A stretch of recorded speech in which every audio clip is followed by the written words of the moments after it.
এক বিছানে জিবরাইল, আল্লাহর নবী, আয়েশার, তিনজন একসাথে এক বিছানে, এক ল্যাপের নিচে তিনজন, জিবরাইল, আল্লাহর নবী, আয়েশা রাদিয়াল্লাহু তাআলা। এখন আল্লাহ রাসূল বলছেন যে আয়েশা, এই যে জিবরাইল তোমাকে সালাম দিল, এই যে জিবরাইল তোমাকে সালাম দিল। তখন আয়েশা বলছেন আলাইকা ওয়া আলাইহিস সালাম ওয়া রাহমাতুল্লাহ, আপনাকেও সালাম, জিবরাইলকেও সালাম, আপনাকেও সালাম, জিবরাইলকেও সালাম। তারা ফালা নারা, আপনি তো দেখতে পান বুঝতে পারেন, আমরা তো দেখতে পাই না। আপনি তো দেখতে পান বুঝতে পারেন, আমরা তো দেখতে পাই না। এক বিছানে এক জায়গায়, জিবরাইলকে দেখা যায় না। এইবার এখানে আবার ফিরে আসি মূল কথায়। আচ্ছা, জেনা চুরির চেয়ে বড় বড় পাপ আছে, তো বারবার এ দুটাই বলছেন কেন আবু যার গেফারি? বারবার আল্লাহর নবী এ দুটাই বলছেন কেন? এর চেয়ে বড় পাপ হলো শিরক। পৃথিবীর দ্বিতীয় বড় পাপ হলো বাপ মায়ের অবাধ্য চলা। পৃথিবীর তৃতীয় বড় পাপ হলো মিথ্যা সাক্ষী। বড় পাপ হলো মানুষকে হত্যা করা। বড় পাপ হলো সুদ খাওয়া। তো বড় পাপ এ দুটাও, তো সিরিয়ালে এটা 3-4 নয়, সিরিয়ালে এটা 5-6 আছে। তো কেন আল্লাহর নবী বারবার বলছেন জেনার চুরি? মনে রাখবেন, জেনা চুরি দিয়ে সমাজ যত নষ্ট হয়, সমাজ যত ক্ষতিগ্রস্ত হয়, এই দুটার মাধ্যমে মানুষ যত অপমান হয়, পৃথিবীতে আর কোনো পাপ দিয়ে মানুষ তত অপমান হয় না। মানুষ দিন রাত শিরক করছে, দিন রাত। আর বাংলাদেশে তো ভিন্ন ধরনের শিরক। একেবারে সকাল 9টা-10টাতে সারা দেশ জুড়ে ছেলে মেয়ে বলছে ও কালিমা তোমার আকাশ, ও কালিমা তোমার বাতাস। ঠাকুর কি করে আপনার কাছের মানুষ হলো? ঠাকুর হলো খ্রিস্টানদের দোসর বন্ধু। ও হলো খ্রিস্টানদের, ব্রিটিশদের দালাল। ও কত বড় খারাপ ঠাকুর, ওকে জানতে হলে পড়তে হবে ইতিহাসের ইতিহাস, চেপে রাখা ইতিহাস, বাজেয়াপ্ত ইতিহাস। এইসব ইতিহাস পড়লে বোঝা যাবে ঠাকুর কত বড় মানুষ। এটা বুঝলে জানতে হবে বঙ্কিমচন্দ্রের রাজসিংহ, তাহলে বোঝা যাবে ঠাকুর কত বড় শয়তান। ঠাকুর বাংলাদেশের জন্য কত বড় শত্রু। ঠাকুর ঢাকা বিশ্ববিদ্যালয়ের জন্য কত বড় শত্রু। ঠাকুর বাংলা ভাষার ব্যাপারে কত বড় শত্রু। এরপরেও ঠাকুর যতবার বলে ও কালিমা তোমার আকাশ, ও কালিমা তোমার বাতাস, তোমার আকাশ তোমার বাতাস। আমি বলেছি 1971 সাল থেকে নিয়ে আজ পর্যন্ত বাংলাদেশে কোনো শিক্ষিত মানুষ শিক্ষামন্ত্রী হয়নি। নলে ঠাকুরের এই গান জাতির কাছে আসতে পারে কি করে? আমি বলেছি তোর বাপের আকাশ, আজ থেকে নিয়ে 30 বছর আগে বলেছি। ঠাকুরের মান সম্মানের হানি হয়েছে, তাই আমার বিরুদ্ধে মামলা হয়েছে সিলেট কোর্টে 5,000 কোটি টাকা। ঠাকুরের সম্মানের হানি হয়েছে, তাই মুসলমানের বাচ্চা, নিম্ন শ্রেণীর মানুষ, অশিক্ষিত এরা, বর্বর এরা আমার বিরুদ্ধে মামলা করে সুনামগঞ্জ সিলেটে 1,000 কোটি টাকা। কেন? ঠাকুরের মানের সম্মানের হানি হয়েছে। আমি বলেছি তোর বাপের আকাশ। আর এসব মুসলমানের ছেলে নির্দ্বিধায় স্কুলে গিয়ে বলছে তোমার আকাশ, ওমা তোমার আকাশ, ওমা তোমার বাতাস। আমি কোনোদিন বলিনি, আমার ছেলে মেয়ে বলে না। জাতির যদি রাস্তাঘাট করে দিতে না পারি, জাতির যদি স্কুল কলেজ করে দিতে না পারি, জাতিকে চূড়ান্ত সঠিক ধর্ম দিতে পারবো ইনশাআল্লাহ। ধর্মের ব্যাপারে জাতিকে ফাঁকি দিয়ে পরকাল হারাতে রাজি নয়। ঠাকুর বন্ধু নয়, ঠাকুর বন্ধু নয়। ভারতের যারা সবচেয়ে মুসলমানের বড় বড় শত্রু, তার শীর্ষ স্থানে আছে ঠাকুর। ঠাকুরের গান আপনার কাছে প্রিয় হয় কি করে? আপনি আবার কি করে শিক্ষিত মানুষ হলেন এটা আমি বুঝিনি। আপনাকে যদি আমি অশিক্ষিত প্রমাণ করতে না পারি আমি বাংলার বাড়িতে বক্তব্য দেব না। শুনুন, শিরক মহাপাপ, এরপরে সিরিয়ালে আসলো না। এই দুটা বারবার বলছেন আল্লাহর নবী। বাপ মায়ের অবাধ্য চলা মহাপাপ, তারপরে সিরিয়ালে আসলো না। বারবার আল্লাহ নবী এই কথা বলছেন। মিথ্যে সাক্ষী দেওয়া মহাপাপ, এরপর আল্লাহ রসুল সিরিয়ালে এই দুটাই বলছেন। এই দুটাতে সামাজিকভাবে মানুষ যত অপমান হয় আর কোনো কিছুতে মানুষ তত অপমান হয় না। চোর যখন ধরা পড়ে তখন চোর চোরকে মারে,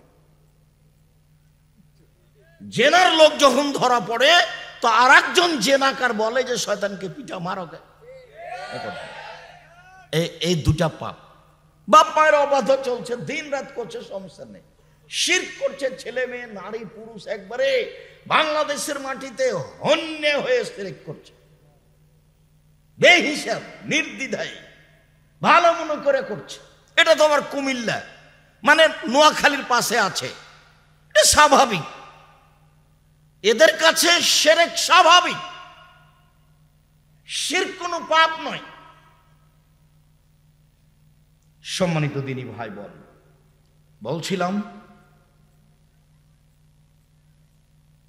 গান বাজনা বাদ্যযন্ত্র খেলতামাশা ভিন্ন ধরনের পাপ। আলোচনা যত শেষের দিকে যাবে পরিবেশ তত কঠিন হবে, আপনি খেয়াল করবেন। নাফে রাদিয়াল্লাহু তাআলা আনহু বলেন, আব্দুল্লাহ ইবনে উমর একদা বললেন গান বাজনা বাদ্যযন্ত্র শুনে, ফাওয়াজা ইসবাইহি ফি উজনাইহি, আব্দুল্লাহ ইবনে উমর কানের ভিতরে হাত ঢুকিয়ে দিলেন। ফানানাত তারিকে, রাস্তা থেকে দূরে সরে গেলেন। রাস্তা থেকে দূরে সরে গিয়ে আমাকে বলছেন, নাফে হল তাসমাউ শায়ান, তুমি কি এখন বাদ্যযন্ত্র খেলতামাশা কিছু শুনতে পাচ্ছ? আমি বললাম জি না।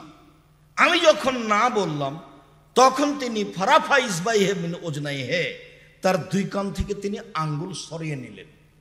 সরিয়ে নিয়ে বলছেন, নাফে শুনো, একদা আমি নবীর সাথে ছিলাম, কুনতু মান নবী সাল্লাল্লাহু আলাইহি সাল্লাম, একদা আমি নবীর সাথে ছিলাম। ফাসামিয়া মিসলা জালিক ও সানা মিসলা জালিক, তিনি এইরকমই বাদ্যযন্ত্র শুনেছিলেন, তারপরে কানে আঙ্গুল ঢুকিয়ে দিয়েছিলেন। তারপর ওখান থেকে সরে গিয়ে বললেন, আব্দুল্লাহ ইবনে উমর, তুমি কি বাদ্যযন্ত্র শুনতে পাচ্ছ? আমি বললাম জি না।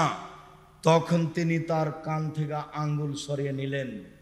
বলেন, আপনার ছেলের কানে ইয়ারফোন লাগা আছে, তখনও নাকি আপনি শিক্ষিত মানুষ। আপনার ছেলে 31st নাইট আনন্দ সহকারে পালন করছে, তখনও না আপনি নাকি শিক্ষিত মানুষ। জি না, এরাই হচ্ছে ইতর শ্রেণীর মানুষ, এরাই হচ্ছে 3rd মানুষ, এরাই হচ্ছে বর্বর অসভ্য মানুষ, ভৌলি হিসাব। বরং তাই নয়, এরা কুকুর শ্রীগারের চেয়ে খারাপ, এরা পশু প্রাণীর চেয়ে খারাপ। আমি এ কথা বলিনি। আল্লাহ বলেন, বুঝেও বুঝে না ওরা অন্তর আছে, বুঝে না, দেখেও দেখে না ওরা চক্ষু আছে, দেখে না, শুনেও শোনে না ওরা কান আছে, শোনে না। উলাইকা কালানাম, তারা পশু প্রাণীর মতো, তারা গরু ছাগলের মতো, তারা কুকুর শ্রীগারের মতো, ভালো মজাল, বরং তার চেয়ে খারাপ। এ কথা আমি বলিনি, এ কথা আল্লাহ তাআলা বলেন। সম্মানিত দিনী ভাই বোন, এই ছেলে বসো।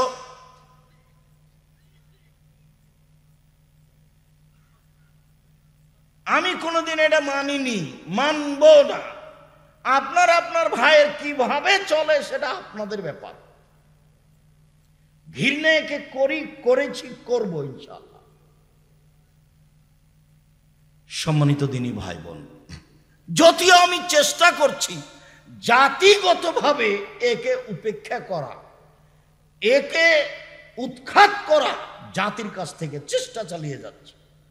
সেজন্যই মাঝে মধ্যে বলি, আমার মনে বড় সাধ, এই দেশের মাটিতে আমি উন্নত মানের প্রতিষ্ঠান গড়বই ইনশাআল্লাহ, যেখানে ছেলে মেয়ে বাংলা, ইংরেজি, আরবি উন্নত মানের শিক্ষা অর্জন করে জাতির অন্যায়ের বিরুদ্ধে লড়বে, মুখে কলমে মিডিয়াই লড়বে, লড়বে ইনশাআল্লাহ। তার আমি বাস্তব দেখতে পাচ্ছি। দেশের সর্ববৃহৎ প্রতিষ্ঠান জামিয়া সালাফিয়া, শিক্ষা মানে দেশ বিদেশের শিক্ষক দিয়ে ভরপুর। সৌদি আরব থেকে আসেন শিক্ষক, বর্তমানে আছেন। ইন্ডিয়া থেকে শিক্ষক আসেন, যারা বর্তমানে আছে।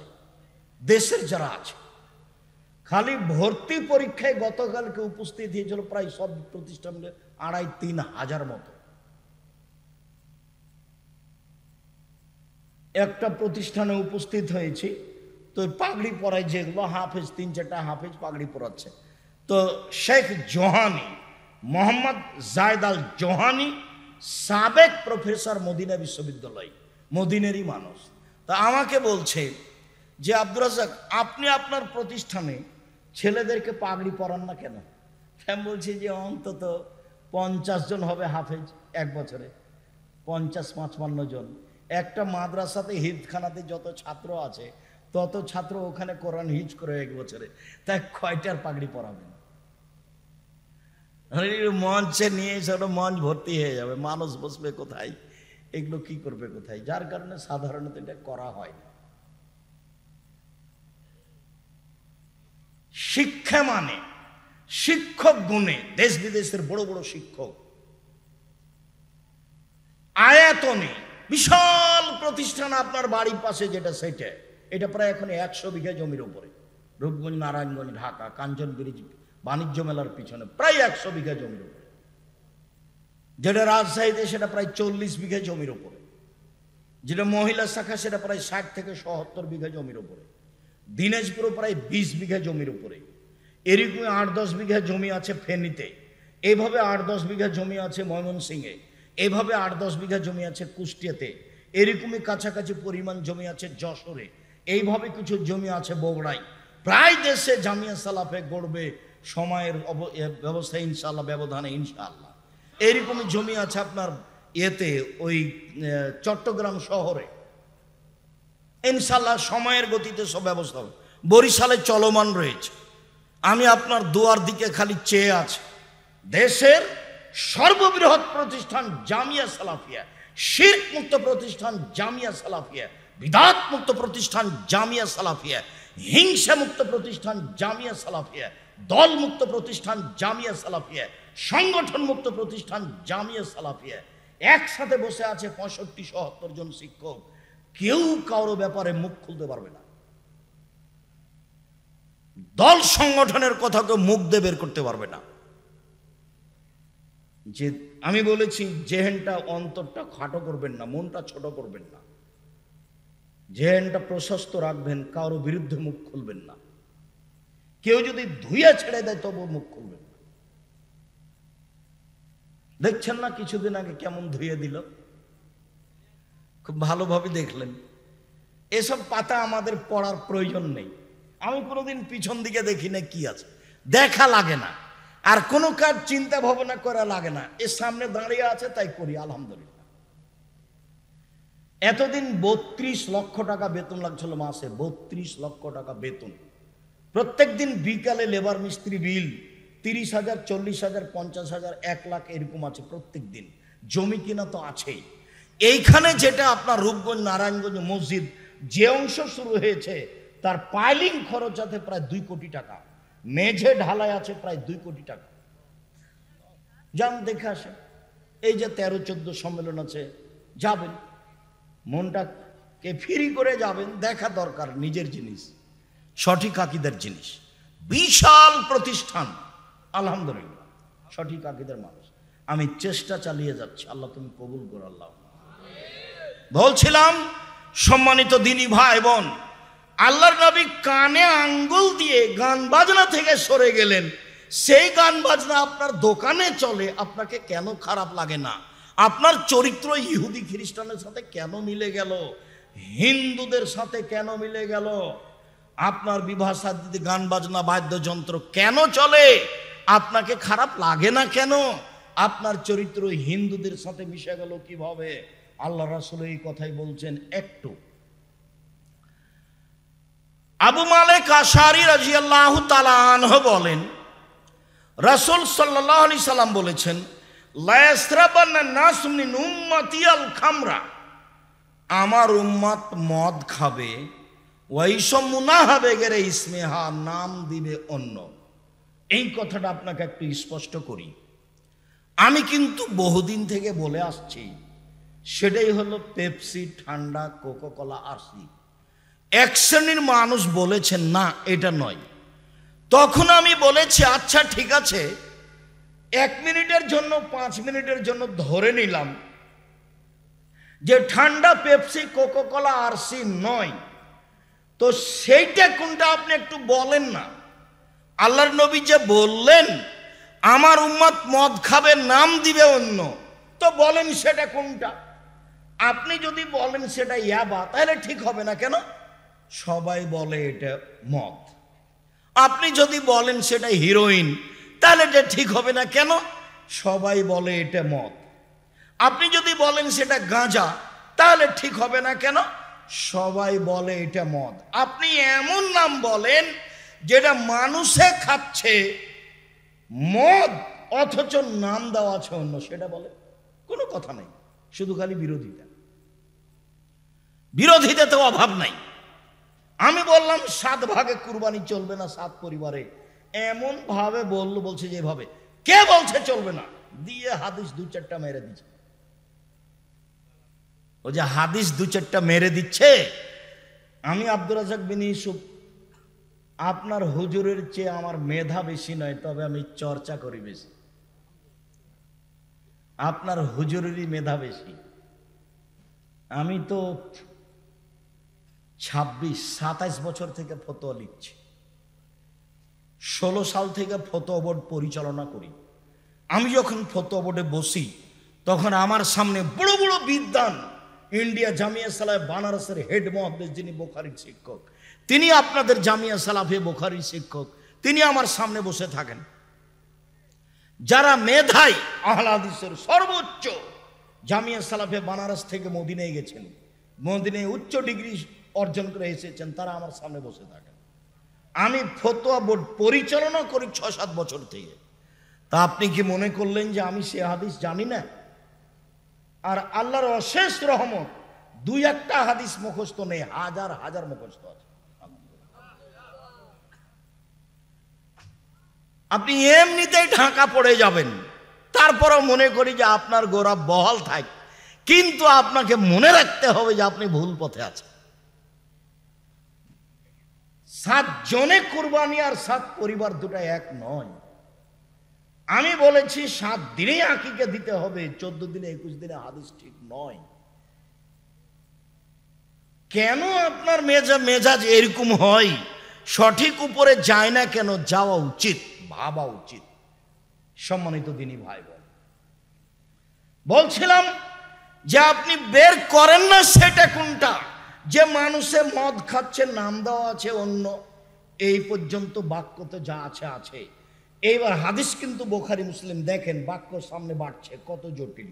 2 ইউযাফু বিল মাসিফাল মুগান্নিয়াত, এই সময়ে নেতাদের, বিত্তশালীদের, শিল্পপতিদের সম্মান করা হবে নারী দিয়ে, গায়িকা দিয়ে, গান বাজনা দিয়ে, গান বাজনা বাদ্যযন্ত্র দিয়ে, গায়িকা দিয়ে এদের সম্মান করা হবে। এটা হলো 2 নম্বর বাক্য এই হাদিসের। সামনের গুলো আরো জটিল। 3 নম্বর বাক্য, ইয়াকসুফুল্লাহু বিহিমুল আরজা, এদের উপরে ভূমিকম্প হবে, এদের উপরে ভূমিকম্প হবে। 4 ওয়াইজালু মিনহুমুল কিরদাতা ওয়াল খানাজির, আল্লাহ এদের করে দিবেন সুর, আল্লাহ এদের করে দিবেন বানর, আল্লাহ এদের করে দিবেন শুকুর, আল্লাহ এদের করে দিবেন বানর। স্বাভাবিক নয়।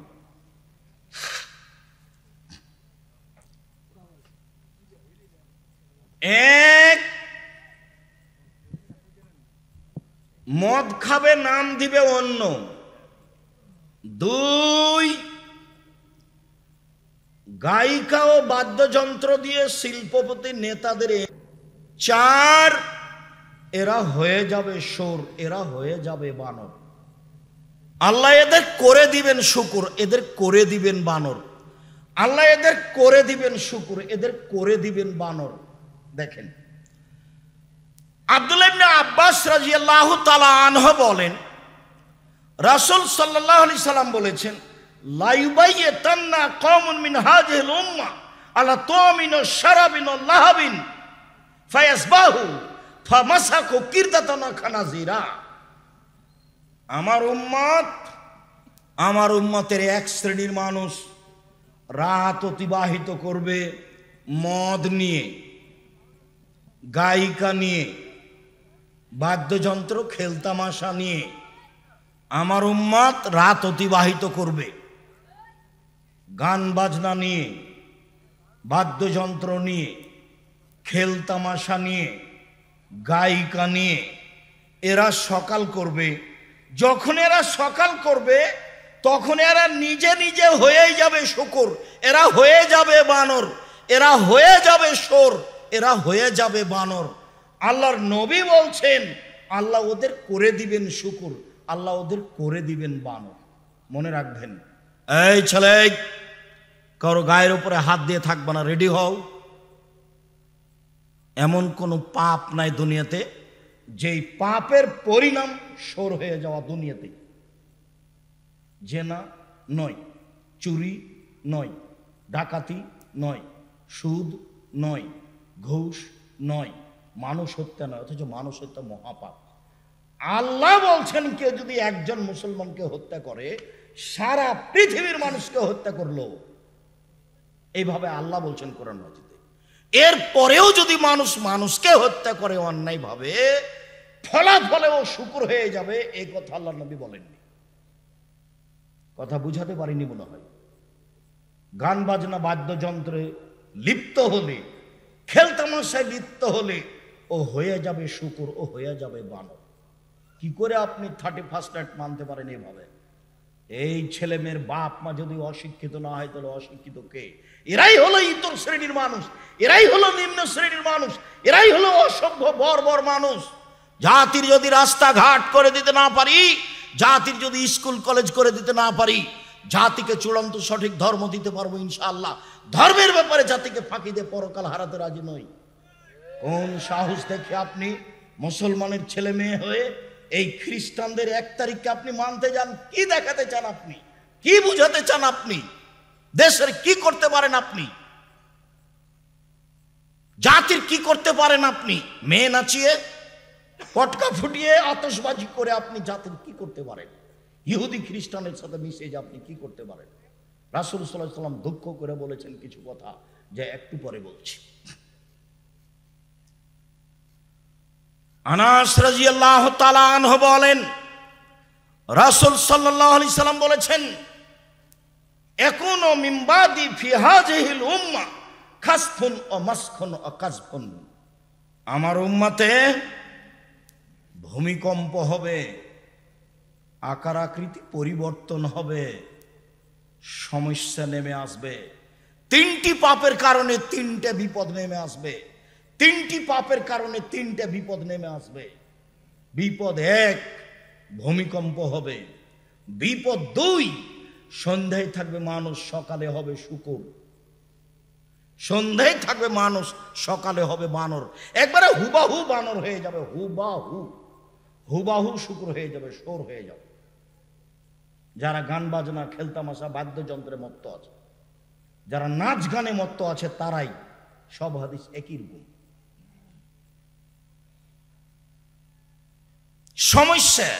সমস্যা বিভিন্ন দিক থেকে নেমে আসবে। মাদ্রাসায় মারামারি, মসজিদে মারামারি, আলম ওলামার একজন আর একজনের বিরুদ্ধে কথা বলা, একজন আর একজনকে ধুয়ে ছেড়ে দিচ্ছে চিন্তা ভাবনা ছাড়াই। সমস্যা নেমে আসবে। জমির দাম যা, রেস্টির খরচও প্রায় তাই। সমস্যা নেমে আসবে। 1, ভূমিকম্প। 2, আকার আকৃতি পরিবর্তন। 3, সমস্যা। এবার পাপ 3টা। 1, সারেবুল খমরা, মানুষ যখন নেশাদার দ্রব্য পান করবে তখন এরকম হবে। 2, জাহারাতিল কায়নাত, মেয়েরা যখন নাচবে। সব মোবাইলে মেয়ে নাচে, প্রায় সব দোকানে মেয়ে নাচে। প্রায় সব বাড়িতে মেয়ে নাচে, যেটা আপনি রাত দিন দেখছেন। 3 অজরাবুল মাজিব, যেদিন তারা বাদ্যযন্ত্রে লিপ্ত হবে, গান বাজনায় লিপ্ত হবে, সেদিন এই 3টে বিপদ নেমে আসবে, স্বাভাবিক। চলেন এবার রাসূল সাল্লাল্লাহু আলাইহি সাল্লাম দুঃখ করে আফসোস করে যেগুলো কথা বলেছেন সেগুলোতে যাই। সাওবান মাওলা রাসূলুল্লাহ সাল্লাল্লাহু আলাইহি সাল্লাম, সাওবান রাদিয়াল্লাহু তাআলা আনহু বলেন, আল্লাহর নবী বলেছেন, ইন্না মিম্মা তাখাওয়াফা লা উম্মতি, আমার উম্মতের উপরে আমি যেসব বিষয়ে আশঙ্কা ভয় করি, আমার উম্মতের উপরে যেসব আমি আশঙ্কা ভয় করি, আমার উম্মতে সব পাপে লিপ্ত হবে। 1 আইম্মাতাম মুজিল্লিন, ভ্রান্ত হুজুর, হুজুর ধর্ম বিক্রি করে খাবে। শুনুন, কোরআন মাজিদ খুলে আয়াত দেখাচ্ছে, এ দেখেন আল্লাহ বলছেন ভোট দিতে হবে, এভাবে বলছে। কোরআন মাজিদ খুলে দেখাচ্ছে যে আল্লাহ বলছেন মিলাদ করতে হবে, কোরআন মাজিদ খুলে দেখাচ্ছে। হুজুর, আল্লাহ নবী বলছেন জাতির উপরে আমি আশঙ্কা করে গেলাম যেগুলো ঘটবে। 1 ভ্রান্ত হুজুর। উমর রাদিয়াল্লাহু তাআলা আনহু যদি আজকে বেঁচে থাকতেন তাহলে বাংলাদেশের শতকরা 95 জন বক্তার আজীবন জেল হতো, কেউ বাইরে থাকতে পারতো না, বক্তৃতা করা তো বহু দূরের কথা।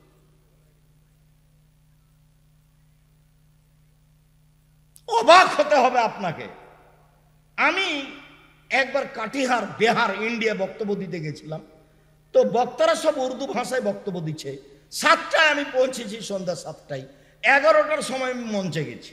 মঞ্চে গিয়ে সালাম দিয়ে বলছি যে আমি সন্ধ্যা 7টায় এসেছি, 11টায় মঞ্চে আসলাম। এতক্ষণ পর্যন্ত বক্তারা যারা বক্তব্য দিলেন, উর্দু ভাষার খুব শক্তি, ফটফট ফটফট করে যে বলল, তা আমি বললাম যে আপনারা কি কিছু বুঝেছেন? কি বললেন? বলে না, কিছু বুঝিনি। তা আমি এবার সভাপতি সাহেবকে বললাম, সভাপতি সাহেব আপনি বলেন তো আপনি কি বুঝলেন? সভাপতি আবার আমাদের জামিয়া সালাফের যিনি বুখারীর শিক্ষক, হেড মুহাদ্দিস, যিনি জামিয়া সালাফিয়া বানারসে মুহাদ্দিস ছিলেন, তার পিতা সভাপতি। তিনি আবার ওই দারুল উলুম দেওবন্দ থেকে দাওরা করেছিলেন।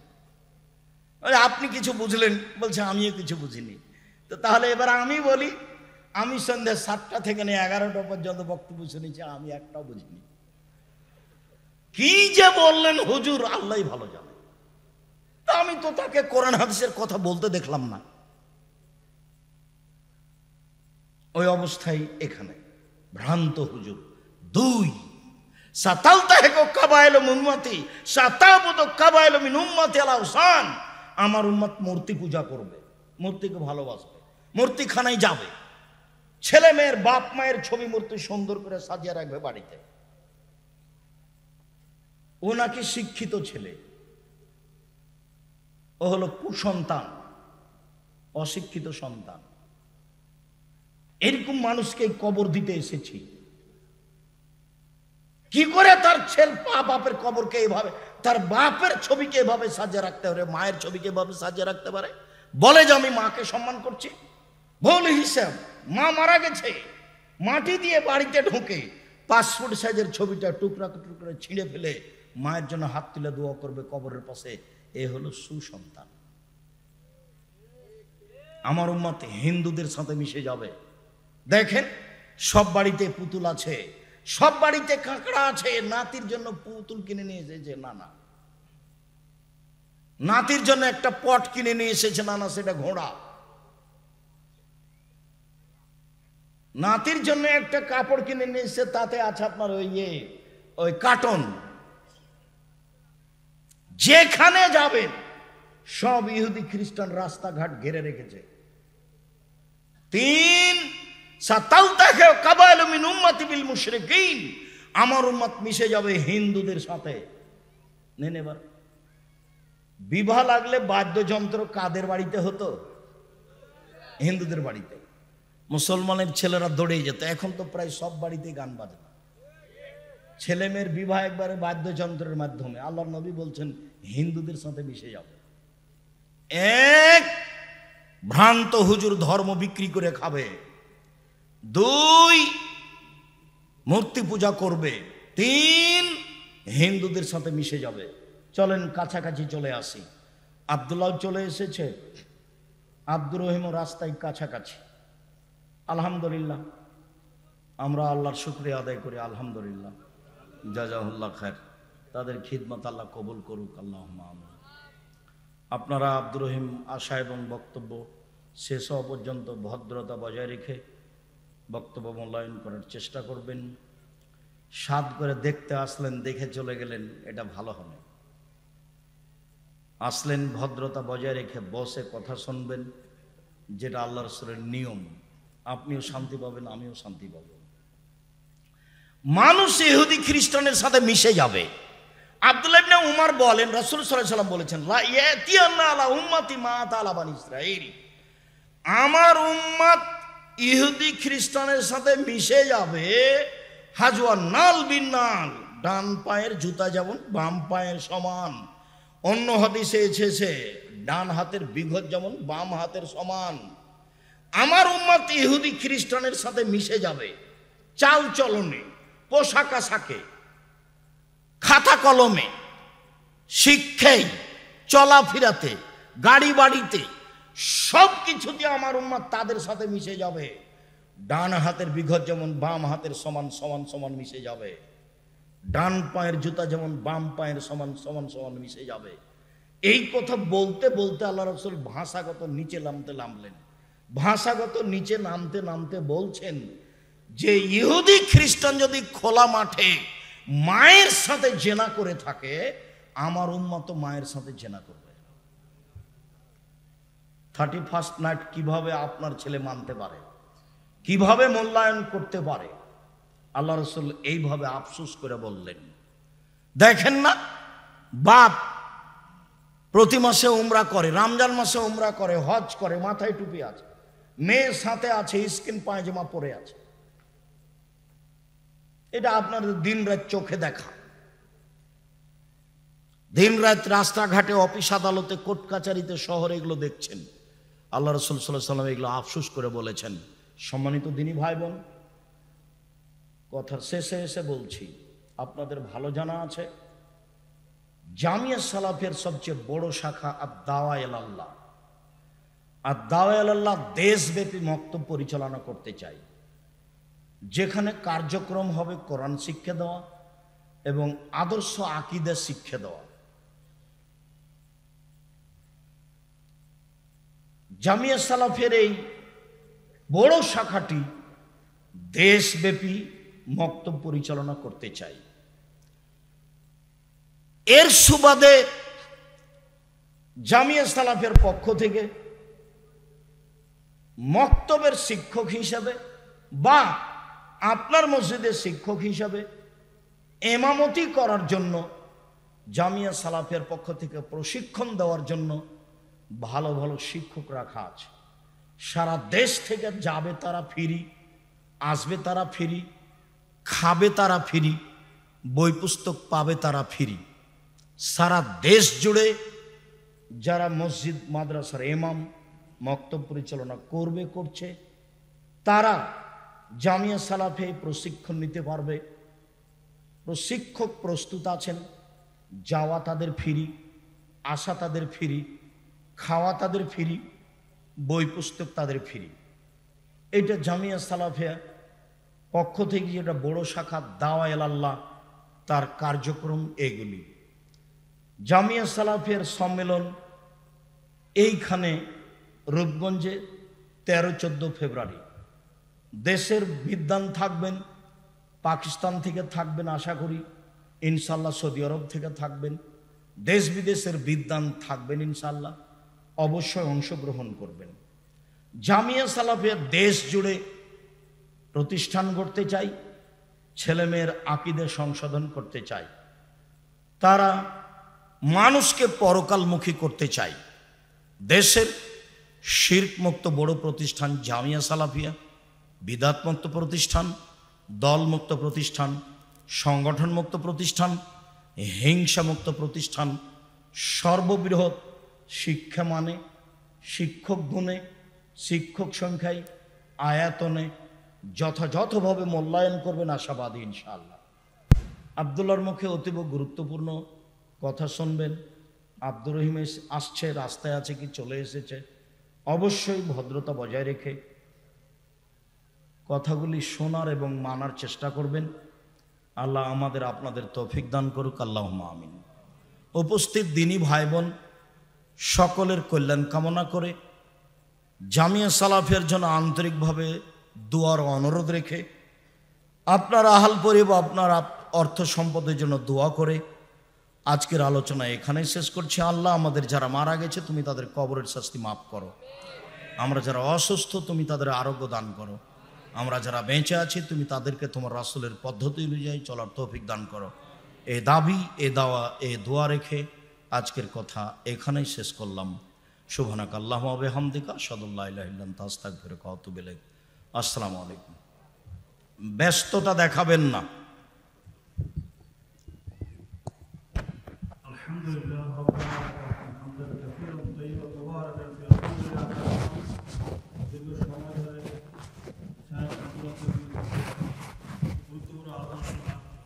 জীবনে বাস্তবায়ন করা, আমল করা, সুপ্রিয় তাওহীদ মুসলিম জনতা, আমাদের সম্মুখে আলোচনা নিয়ে আসছেন আব্দুল্লাহ বিন আব্দুল রাজ্জাক। আব্দুল্লাহ বিন আব্দুল রাজ্জাক অধ্যয়নরত মাস্টার্স, ইউনিভার্সিটি অফ ডান্ডিং, লন্ডন। তিনি অবশ্যই বসে যায়। ভাই কি ব্যাপার, ঠিক আছে, একটু বসেন, আমরা ইনশাআল্লাহ আলোচনা শুনছি।